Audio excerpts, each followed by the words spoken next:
Subscribe now and press the bell icon.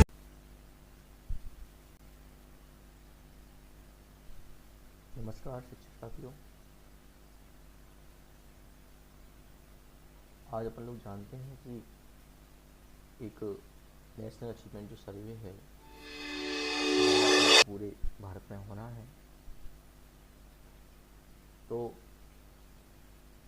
ये सर्वे क्या है, NES का क्या मतलब होता है और कैसे ये सर्वे होना है, और इसमें जो लर्निंग आउटकम्स अपन लोग बच्चों को सिखाना है वो लर्निंग आउटकम्स की मैपिंग अपन लोग कैसे करते हैं, इस बात की जानकारी अपन लोग यहाँ पर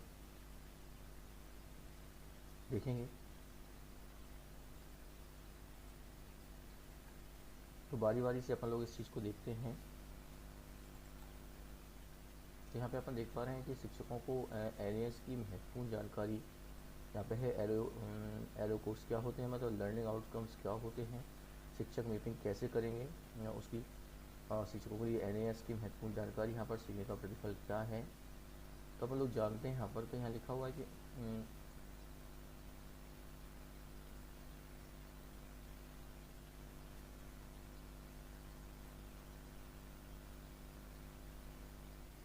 NES क्या है। तो NES का यहाँ पे मीनिंग क्या है।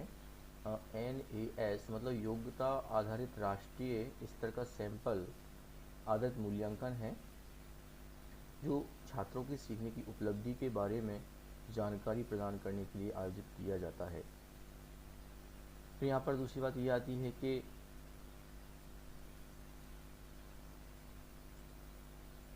NES का पूरा नाम क्या होता है।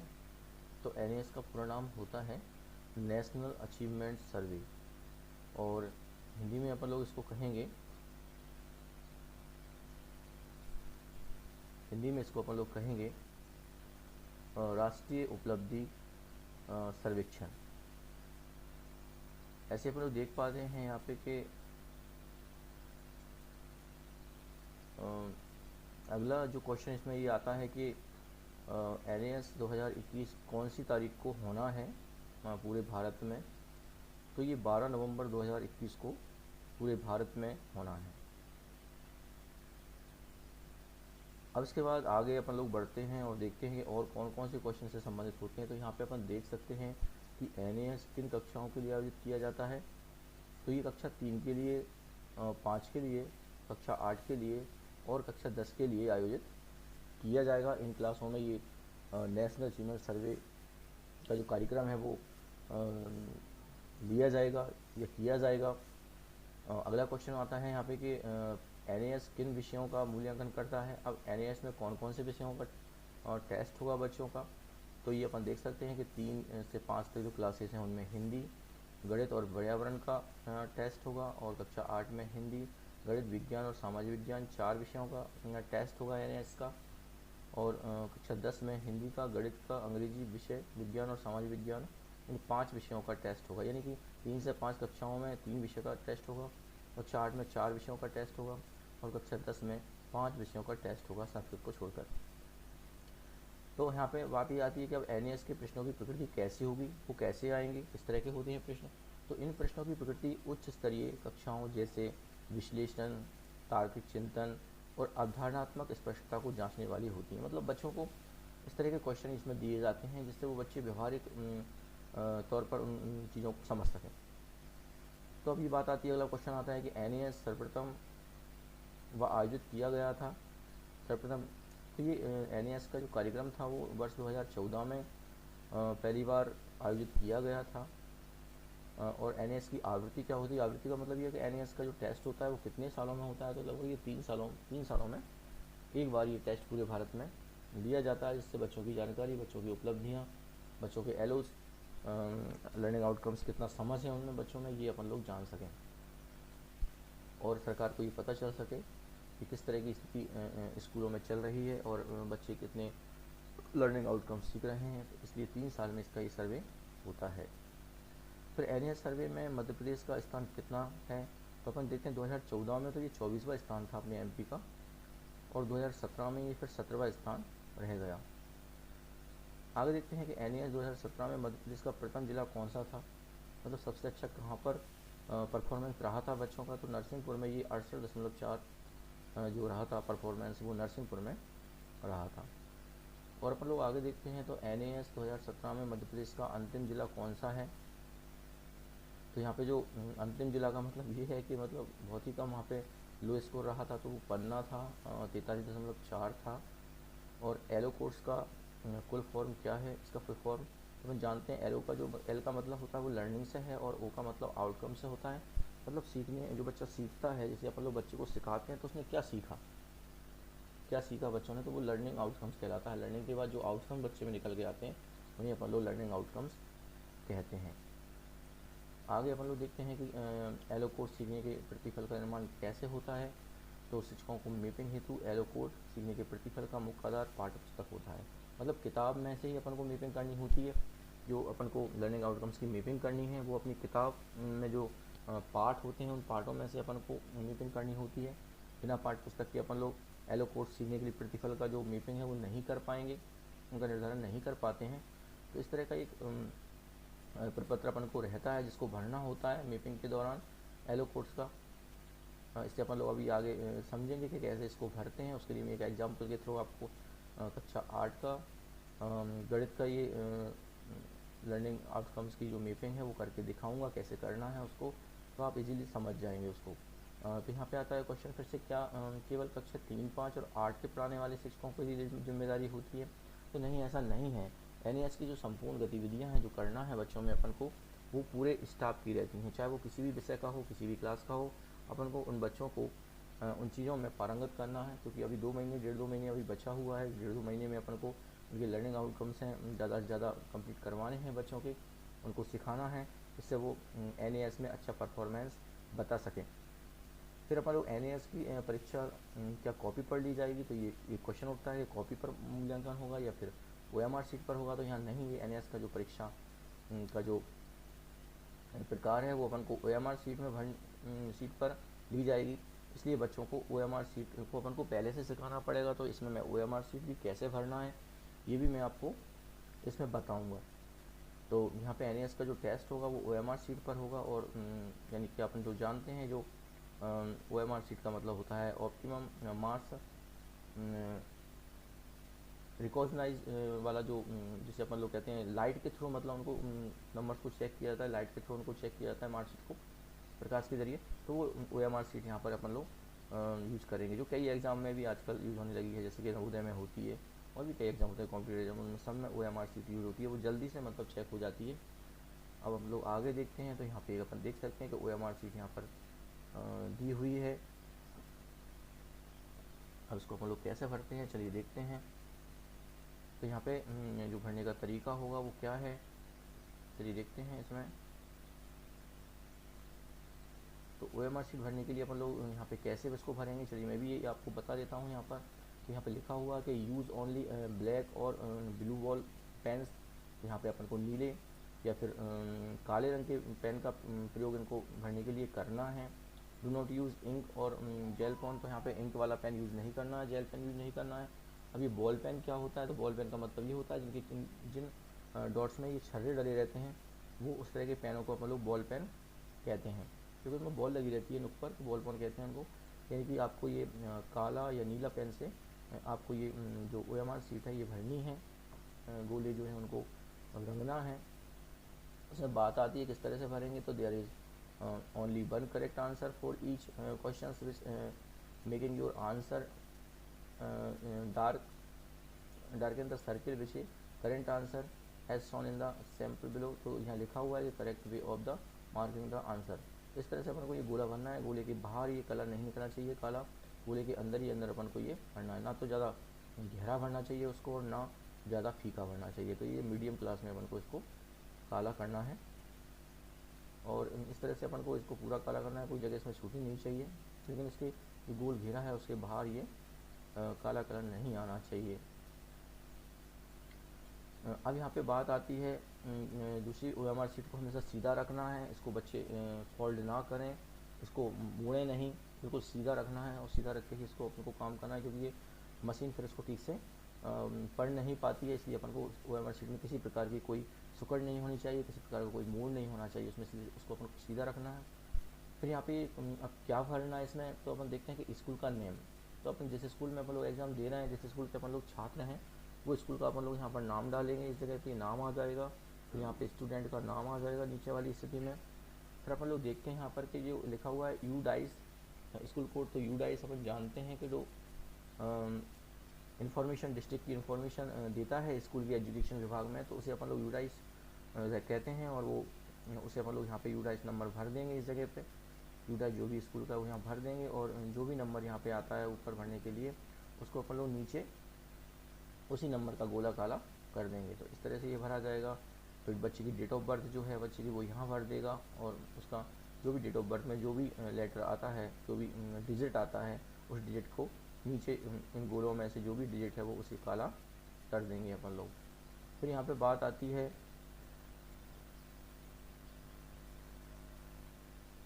कि आधार नंबर, तो अपन जानते हैं कि सभी बच्चों के पास आधार नंबर रहता है, जो कि पूरे भारत में मान्य होता है। तो आधार नंबर यहाँ पे अपन लोग भर देंगे, 12 डिजिट का रहता है। उसमें जो भी नंबर यहाँ पे अपन लोग भरेंगे उसी को नीचे काला कर देंगे, उसी गोले को। फिर यहाँ पे आता है year of admission in the school, तो एडमिशन प्रवेश कब लिया था विद्यालय में, वो अपन को यहाँ पे भरना है। किस साल प्रवेश लिया गया था, वो अपन को यहाँ पे भरना है स्कूल का। और सेक्शन कौन सा है, सेक्शन का मतलब ये है कि आप ए में हैं, बी में हैं, सी में हैं, तो किस क्लास में है, तो वो अपन लोग यहाँ पे भरेंगे। अब यहाँ पे बात आती है स्टूडेंट आईडी। स्टूडेंट आईडी का मतलब ये है कि बच्चा क्लास में किस नंबर पर है, जो भी उसकी एंट्री हो रही है रजिस्टर में, या बच्चे का जो नंबर दिया गया है बच्चे को उस क्लास में, तो उस क्लास का यहाँ नंबर आ जाएगा, यहाँ पर वो स्टूडेंट आईडी हो जाएगी।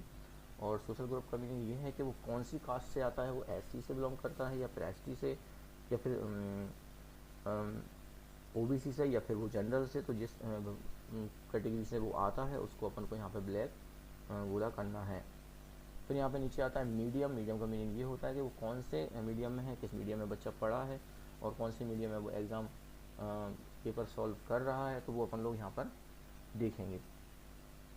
उस मीडियम के हिसाब से अपन लोग यहाँ पर उसका कोड भर देंगे, क्योंकि वहाँ जो एग्ज़ामिनर रहेगा आपका, जो साथ में जो पर्यवेक्षक रहेगा, वो आपको बताएगा अगर हिंदी मीडियम है तो उसके लिए कौन सा कोड यूज़ करना है, और इंग्लिश मीडियम है तो कौन सा कोड यूज़ करना है। तो ये कोड की जानकारी आपको वो बता देगा। तो वो यहाँ विषय वाला कोड भरना है, जिसमें आपको भाषा वाला कोड भरना है, जो इस मीडियम में आप एग्ज़ाम दे रहे हैं। फिर यहाँ पे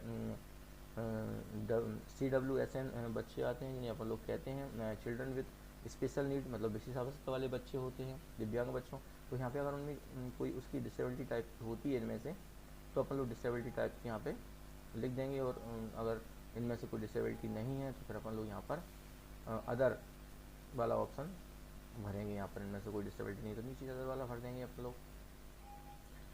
अब यहाँ पे बात आती है,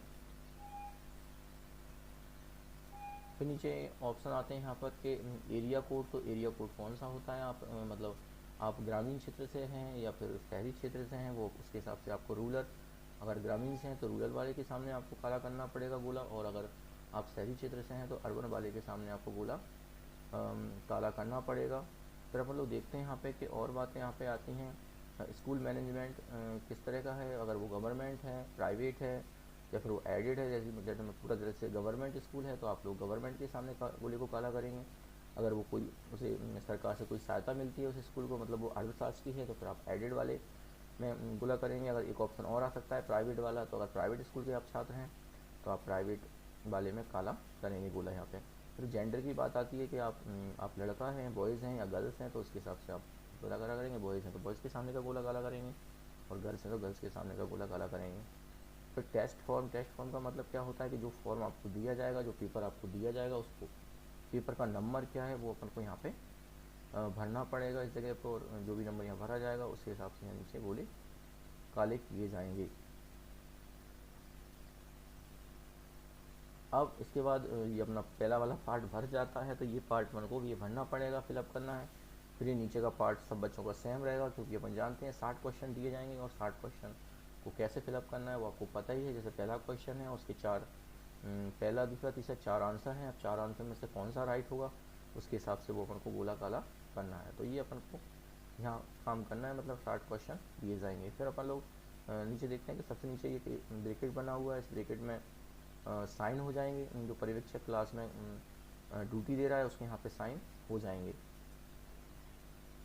तो इस तरह से अपन लोग OMR शीट भर सकते हैं, और फिर मैं अलग से भी इसकी एक वीडियो बनाकर भरते हुए इसकी एक वीडियो बनाकर उसमें डालूंगा, जिससे आप लोग OMR शीट में कोई गलती ना करें, उसको आसानी से भर सकें। यह OMR शीट 2017 में बच्चों को सर्व की गई थी, बच्चों को इसमें एग्ज़ाम लिया गया था, नेशनल अचीवमेंट सर्वे 2017 में लिया गया था। तो उसी के बेस पे मैं आपको ये बता रहा हूँ कि इसमें कौन कौन सी जानकारी रहती है, उनको कैसे फिलअप करना है। अपन लोग आगे बढ़ते हैं तो देखते हैं कि ये इस तरह की जो क्लासेस में हर क्लासेस के बच्चे के लिए हर क्लास की जो बुक है उसमें ये लर्निंग आउटकम्स रहते हैं, और इनके लर्निंग आउटकम्स में भी हम जानते हैं कि कुछ इस तरह के जानकारी यहाँ पर रहती है जिसको अपन लोग देख सकते हैं। और इसमें ये बहुत सारे अपन देख सकते हैं कि सभी विषय की यहाँ पे लिखा हुआ है। तो यहाँ पे मैथ का मैं ऑलरेडी आपको बता रहा हूँ, जिस तरह से अपन देख रहे हैं मैथ का कक्षा 8 का, चूँकि मैं आपको लर्निंग आउटकम्स का मैपिंग करना सिखाऊंगा। तो मैथ्स में अपन जानते हैं कि ये लिखा हुआ है एम लिखा हुआ है, तो ये मैथमेटिक्स का एम मतलब उसका सिंबल लिया है गणित का, गणित विषय बता रहा है यहाँ पे आगे वाला। तो इसके बाद जो 8 लिखा हुआ है वो कक्षा को दर्शा रहा है यहाँ पर, और 01 जो है वो उसका नंबर है लर्निंग आउटकम्स का। तो ये लर्निंग आउटकम्स, इसमें 20 लर्निंग आउटकम्स दिए गए हैं कक्षा 8 में मैथ में। तो इन्हीं का अपन लोग मैपिंग सीखेंगे, अभी विस्तार से इसके बारे में जानेंगे। और अपन जानते हैं कि लर्निंग आउटकम्स का मैपिंग बिना अपन लोग किताब के नहीं कर सकते, बिना अपन लोग पाठ्य पुस्तक के नहीं कर सकते। तो उसका अपन लोग हिस्सा देखते हैं। तो पाठ्य पुस्तक ही अपन कक्षा 8 की पाठ्य पुस्तक है, जिसमें अपन को लर्निंग आउट करने के लिए अपन को पार्टों के नाम देखना है। तो यहाँ पार्ट देख सकते हैं अपन लोग, 16 पार्ट यहाँ पर सूची में दिए गए हैं।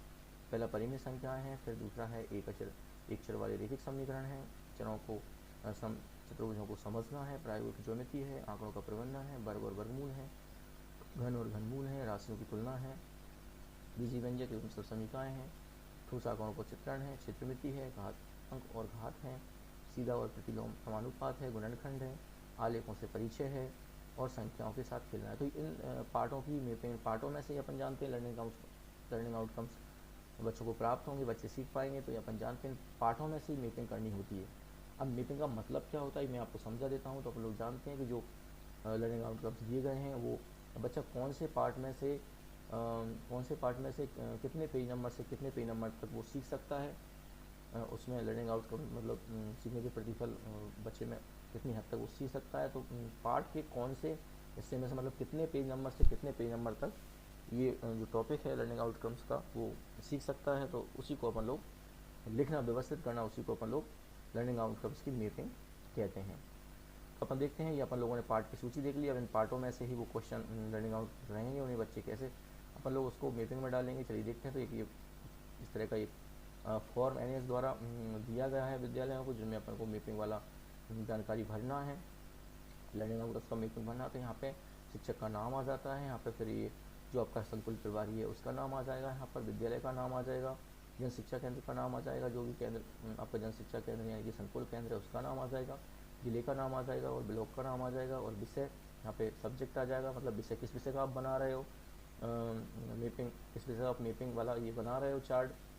कक्षा 8 आ जाएगा, यहाँ किस क्लास का बना रहे हो आप लोग। तो यहाँ पहले नंबर पर क्रमांक आएंगे, फिर दूसरे नंबर पर एलो कोड्स आएंगे जो उसमें लिखे हुए हैं, जो अपनी एलो कोड्स वाली सूची है उसमें, और किताब में भी लिखे रहते हैं, किताब में भी रहते हैं वो सब सीखने के प्रतिफल लर्निंग आउटकम। इसमें लर्निंग आउटकम्स आ जाएंगे इस एरिया में। यहाँ पे पाठ्य पुस्तक का कौन से पार्ट से वो लिया गया है, और उसका पेज नंबर किस पेज नंबर से किस पेज नंबर तक वो जानकारी बच्चे को हासिल हो जाएगी, क्या उस बच्चा सीख सकेगा। तो वो यहाँ पे अपन को जानकारी भरना है, क्या स्थिति है उस टॉपिक उस लर्निंग आउटकम्स के बारे में, तो वो यहाँ हाई और लो के रूप में आ जाएगा। अब इस तरह से अपन लोग प्रपत्र भरेंगे। तो ये इसमें 20 लर्निंग आउटकम्स हैं, सभी की जानकारी अपन को भरनी पड़ेगी।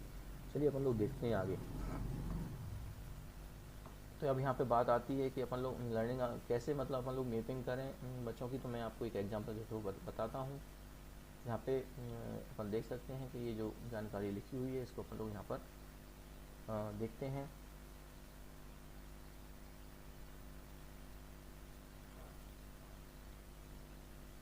तो यहाँ पे अपन लोग देख सकते हैं ये पूरी जानकारी यहाँ पर मैं आपको बताऊँगा कैसे लर्निंग आउटकम्स का मैपिंग आपको करना है। तो कक्षा 8 का मैथ का मैं आपको लर्निंग आउटकम्स का मैपिंग करके बता रहा हूँ।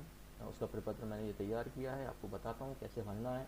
तो आप इजीली समझ जाएंगे और सब विषयों का इसी के बेस पर आप सब विषयों का भी लर्निंग आउटकम्स का मैपिंग कर पाएंगे। चलिए सीखने के प्रतिफल देखते हैं लर्निंग आउटकम्स के और पाठ्य पुस्तक संकेतन की मैपिंग। यहाँ पे ये टॉपिक लिखा हुआ है ऊपर, किसका आप लोग कर रहे हैं प्रपत्र में, क्या करेंगे। यहाँ शिक्षक का नाम आ जाएगा, जैसे यहाँ शिक्षक का नाम लिखा हुआ है प्रमोद श्रीवास्तव, और यहाँ पर जो संकुल प्रभारी हैं उनका नाम लिखा हुआ है श्री श्याम सुंदर जी शर्मा। विद्यालय का नाम एकीकृत शाला शासकीय हाई स्कूल अमोदा, ये लिख दिया यहाँ पे। जन शिक्षा केंद्र शासकीय कन्या उमावी आरोन है, यहाँ पे अपन लोग संकुल केंद्र है अपना, और जिले का नाम गुना है, और ब्लॉक का नाम आरोन है। विषय गणित का, चूँकि अपन लोग लर्निंग आउटकम्स का मैपिंग गणित का कर रहे हैं तो यहाँ पे विषय गणित आ जाएगा, और यहाँ पे कक्षा 8 का अपन लोग कर रहे हैं तो कक्षा 8 यहाँ पे आ जाएगी। अब अपन लोग आगे बढ़ते हैं और देखते हैं यहाँ पर तो देखो इस तरह से ये बना हुआ है यहाँ पे अपन लोग। तो पहला जो क्रमांक वाला पार्ट है इसमें, और एलोस कोड है, या हम पे लर्निंग आउटकम्स कोड है, तो ये M801 है। तो यहाँ कोड जो है, कोड क्या है, विषय की जानकारी पूरी देता है और क्लास की जानकारी भी देता है कोड में। तो यहाँ पे जो पहला एक लेटर है वो लेटर सब्जेक्ट बताता है, जैसे मैथमेटिक्स का है ये तो M बता रहा है यहाँ पर, और किसी विषय का होता तो उसका जो पहला अक्षर है वो वहाँ पे सिंबल लिखा होता, तो उससे ये पता चल जाता है कौन से विषय का ये अपन लोग लर्निंग आउटकम्स यहाँ पर हैं। और जो पहला डिजिट है इसमें, 3 डिजिट में से पहला डिजिट है वो कक्षा बता रहा है, यहाँ पे कि 8 लिखा हुआ, इसका मतलब कक्षा 8 का है, और 01 यहाँ पर इसका लर्निंग आउटकम्स का नंबर है उस क्लास के लिए। तो अपन लोग देखते हैं यहाँ पे कि लिखा हुआ है परिमेय संख्याओं में योग, अंतर, गुणन तथा भाग के गुणों का एक पैटर्न द्वारा सामान्यीकरण करना। तो ये जो लर्निंग आउटकम्स है ये बच्चा कौन से पार्ट से और कितने पेज नंबर से कितने पेज नंबर तक सीख सकेगा, या अपन लोग उसे सिखा सकते हैं। तो वो यहाँ पे देख सकते हैं अपन लोग कि ये जो पाठ्य पुस्तक का संदर्भ है, मतलब अध्याय 1 से है, परिमेय संख्या वाला जो पार्ट है उसमें से ये बच्चा ये जानकारी प्राप्त कर सकता है, ये लर्निंग आउटकम्स प्राप्त कर सकता है। और ये पेज नंबर 2 से पेज नंबर 15 के बीच में अगर आप बच्चों को पढ़ाया जाए, इनको समझाया जाए इस पार्ट से, तो वो बच्चा उस लर्निंग आउटकम्स को प्राप्त कर सकता है। उसकी स्थिति किस तरह की रहेगी तो वो अपन लोग यहाँ पर लो या हाई में दर्शाएंगे यहाँ पर। फिर अपन लोग आगे बढ़ते हैं तो अपन देख सकते हैं यहाँ पे कि अब और दूसरा वाला जो लर्निंग आउटकम्स है वो देखते हैं M802। तो दो परिमेय संख्याओं के बीच अनेक परिमेय संख्याएं ज्ञात करते हैं।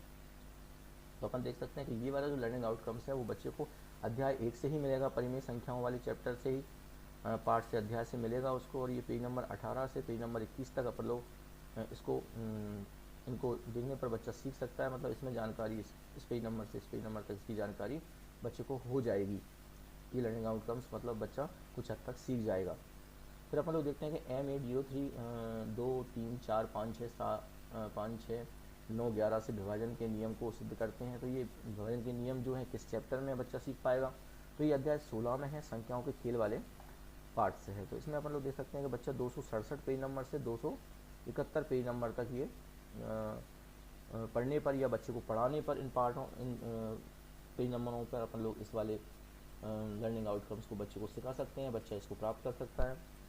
तो अब ये चौथा आता है 804 M804। तो यहाँ पे अपन लोग संख्याओं का वर्ग, वर्गमूल, घनमूल विभिन्न तरीक़ों से ज्ञात करते हैं। तो ये वाला जो लर्निंग आउटकम्स है इसको अध्याय 6 से अपन लोग फाइंड आउट कर सकते हैं। अध्याय 6 में 2 हिस्से आएंगे, एक तो वर्ग वर्गमूल वाला आएगा तो इस वाले पार्ट से, और दूसरा घनमूल वाला आएगा। तो वर्ग वर्गमूल वाला जो अध्याय है, अध्याय में जो हिस्सा है उसमें अपन लोग पेज नंबर 103 से पेज नंबर 114 तक यहाँ पे आ जाएगा। और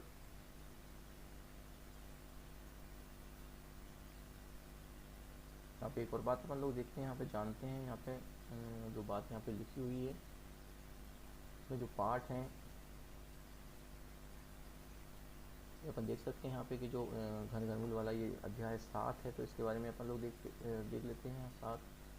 तो यहाँ पे जो आता है ये देखते हैं अपन लोग, यहाँ पे 7 लिखा हुआ है, यानी ये वाला जो पार्ट है ये अपना यहाँ पर घनमूल वाला 7 पार्ट है। तो अपन लोग इसको 7 यहाँ पे कर देते हैं लाइक इस तरह से, तो ये 7 यहाँ पे आ जाएगा।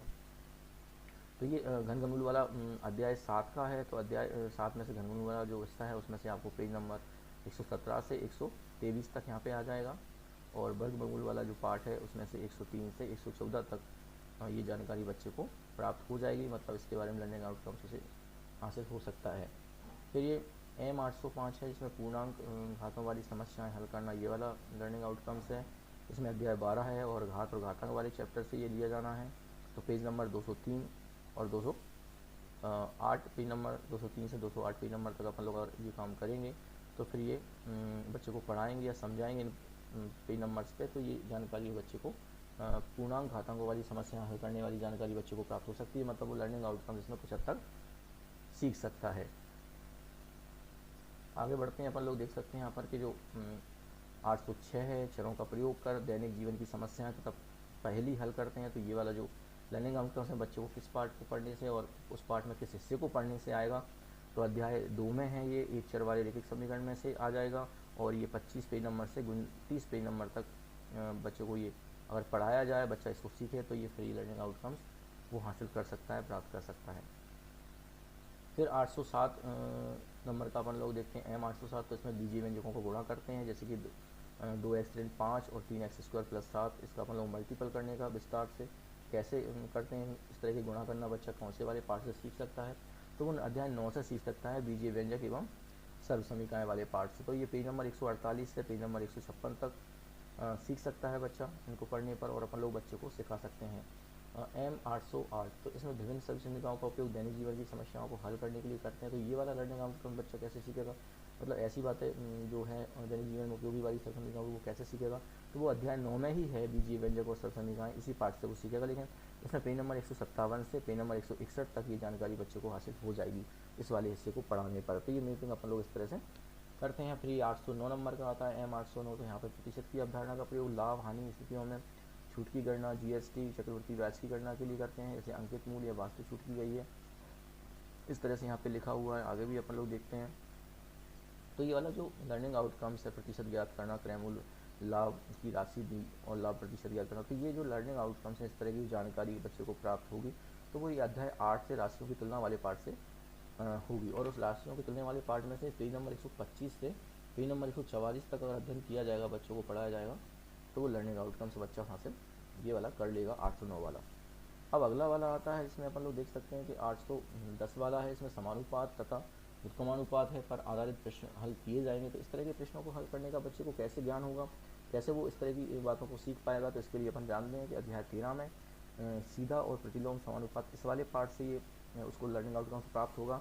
और ये 209 पेज नंबर से 224 पेज नंबर तक पढ़ने पर या उसे समझने पर ये लर्निंग आउटकम्स प्राप्त हो सकता है।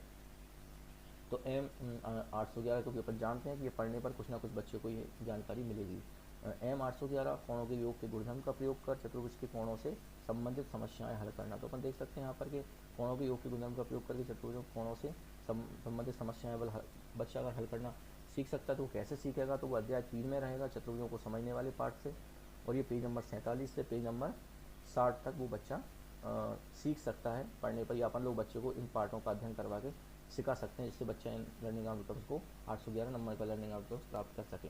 फिर 812 नंबर का जो लर्निंग आउटकम्स आता है मैथ का, वो समांतर चतुर्भुज के गुणधर्मों का सत्यापन करना और उनके बीच के तर्क द्वारा संबंध स्थापित करना। क्या चतुर्भुजों में समांतर चतुर्भुजों में क्या गुणधर्म रहते हैं, किस तरह से वो आपस में एक दूसरे से रिलेटेड रहते हैं, ये अपन लोग अध्याय 3 से चतुर्भुजों को समझने वाले पार्ट से भी अपन लोग बच्चों को सिखा सकते हैं। इस पार्ट में से पेज नंबर 50 से पेज नंबर 56 यानी कि 50 से 56 पेज नंबर तक बच्चे को पढ़ाने पर या बच्चे इन पार्टों के इन पेजों से ये जानकारी हासिल कर सकता है, ये लर्निंग आउटकम्स के बारे में जान सकता है। फिर आता है M813 3D आकृतियों को समतल जैसे कागज के पन्ने, श्यामपट्ट आदि में प्रदर्शित करना। तो यहाँ पे अध्याय 10 जो है ठोस आकारों का चित्रण, इस वाले पार्ट से अपन लोग देख पाएंगे। इस वाले पार्ट से अपन लोग बच्चा ये समझ पाएगा, 3D आकृतियों के समतल में जानकारी एकत्र कर पाएगा। तो यहाँ पे पेज नंबर 163 से पेज नंबर 176 तक पेज पढ़ने पर इस प्रकार का जो लर्निंग आउटकम्स है 813 नंबर का ये बच्चा हासिल कर सकता है। फिर ये M814 है, पैटर्न के माध्यम से यूलर संबंध को सत्यापन करना। तो ये वाला जो टॉपिक है, पैटर्न के माध्यम से यूलर संबंध को सत्यापित करना, ये बहुभुजीय जो चित्र होते हैं 2 डायमेंशन, उनमें अपन लोग ये देख पाते हैं। तो उनके हिसाब से अपन लोग उन ठोसों के आकार वाला जो पार्ट है 10 पार्ट, उसी में ये हिस्सा है। तो ये पेज नंबर 175 से पेज नंबर 176 तक ये पढ़ने पर या इसको समझने पर बच्चा इस वाले लर्निंग आउटकम्स को ऑब्टेन कर सकता है, प्राप्त कर सकता है। तो फिर ये 518 ये 815 फिर से 815 आता है यहाँ पे। तो पैमाना और प्रकार के प्रयोग से विभिन्न चतुर्भुजों की रचना करना, मतलब चित्र बनाना, उनके कैसे बनाते हैं अपन चित्र। तो ये चित्र बनाना सीखने के लिए बच्चे को क्या करना पड़ेगा, जो अध्याय 4 है जिसमें प्रायोगिक ज्यामिति नाम का जो पार्ट है, उसमें पेज नंबर 64 से पेज नंबर 72 तक अगर वो अध्ययन करता है या अपन लोग उसे उस जानकारी को एकत्रित करवाते हैं, उसको पढ़ाते हैं, समझाते हैं, तो वो इस प्रकार का लर्निंग आउटकम्स की 815 नंबर का प्राप्त कर सकता है। फिर अपन देख सकते हैं कि जो एम 816 है, इसमें समलंब चतुर्भुज व अन्य बहुभुज के क्षेत्रफल का अनुमानित मान इकाई के वर्ग ग्रेड ग्राफ पेपर के माध्यम से पता करना, सूत्र द्वारा उसका सत्यापन करना। तो इस वाले पार्ट को अगर बच्चा इस तरह की जानकारी बच्चा हासिल करेगा तो कहाँ से करेगा, तो वो अध्याय 11 में क्षेत्रमिति नाम का जो पार्ट है उससे अपन लोग पेज नंबर 180 से पेज नंबर 187 तक अगर बच्चा इसको पढ़ेगा और अपन बच्चे को पढ़ाएंगे तो वो आसानी से इस पार्ट को में जो लर्निंग आउटकम्स है जो अपन यहाँ पर बता रहे हैं 816 उसे वो हासिल कर पाएगा। और उसकी क्या स्थिति है, लो है कि हाई है, तो वो यहाँ पे अपन लोग ये लास्ट वाले कॉलम में भर देंगे। फिर यहाँ पे आता है 817 बहुभुज का क्षेत्रफल निकालना। तो बहुभुज का क्षेत्रफल अपन जानते हैं कि त्रिभुज, चतुर्भुज और भी पंचभुज इस तरह बहुभुज होते हैं, क्षेत्रफल निकालने के लिए अपन लोग ये क्षेत्रमिति वाले पार्ट से ही अपन लोग सीख पाएगा बच्चा। तो ये पेज नंबर 183 से पेज नंबर 187 तक ये बहुभुज का क्षेत्रफल निकालना वो बच्चे का सीख जाएगा, मतलब इसकी अवधारणा उसके अंदर आ जाएगी। लर्निंग आउटकम सीखना मतलब उसकी अवधारणा बच्चे को समझ में आ गई है। तो ये 818 घनाकार और बेलनाकार वस्तुओं का पृष्ठीय क्षेत्रफल ज्ञात निकालना और आयतन ज्ञात करना। तो ये समझ बच्चों को कैसे आएगी, तो ये समझ आने के लिए बच्चे को अध्याय 11 में क्षेत्रमिति पार्ट में से ही ये जो पेज नंबर 189 से पेज नंबर 200 तक जो हिस्सा है उसे पढ़ने पर ही आ पाएगा, या अपन लोग उसे पढ़ाएंगे तो बच्चे को इस वाले लर्निंग आउटकम्स की प्राप्ति हो सकती है, मतलब ये वो सीख सकता है। फिर M 819 जो है दंड आलेख है, पाई आलेख बनाकर उसकी व्याख्या करना। तो इनके बारे में जानकारी, ये दंड आलेख कैसे बनाना है, पाई आलेख क्या होते हैं, इनकी समझ बच्चे में कैसे विकसित होगी और कैसे वो अवधारणा को क्लियर समझ पाएगा। तो ये अध्याय 5 में आंकड़ों का प्रबंधन नाम का टॉपिक है, पार्ट है। जैसे पेज नंबर 73 से पेज नंबर 87 तक पढ़ने पर या अपन उसे पढ़ाएंगे तो वो ये इस वाले जो टॉपिक है 819 उसे अपन लोग बच्चे को सिखा सकते हैं, यानी वो इसको लर्निंग आउटकम्स ये वाला सीख सकता है कुछ हद तक। फिर M 820 जो है लास्ट वाला अपना जो है 20वें नंबर का जो लर्निंग आउटकम्स है, किसी घटना के पूर्व में घटित होना या फांसी को सिक्के को उछालने के आंकड़ों के आधार पर भविष्य में होने वाली घटनाओं के घटित होने की अनुमान लगाना। तो ये अनुमान लगाने वाले जो क्वेश्चन रहते हैं वो सब ये प्रायिकता से आते हैं, सिंपल सी बात है। तो प्रायिकता वाला जो चैप्टर है वो भी अपना ये आंकड़ों का प्रबंधन नाम के अध्याय से है, अध्याय 5 से है। तो इसमें पेज नंबर 88 से पेज नंबर 93 तक अध्ययन कराने पर बच्चे को ये बच्चा आसानी से सीख सकता है। तो अपन ने यहाँ देखा कि अपन लोग गणित विषय की जो कक्षा 8 की गणित विषय की जो लर्निंग आउटकम्स हैं उनको अपन लोग कैसे उनकी मैपिंग कर सकते हैं, मैंने आपको बताया। तो ये इस तरह से आप आपकी विद्यालय की भी कक्षा 8 के बच्चों की जो मैपिंग है वो अपन लोग कर सकते हैं, इस पेपर में भर सकते हैं।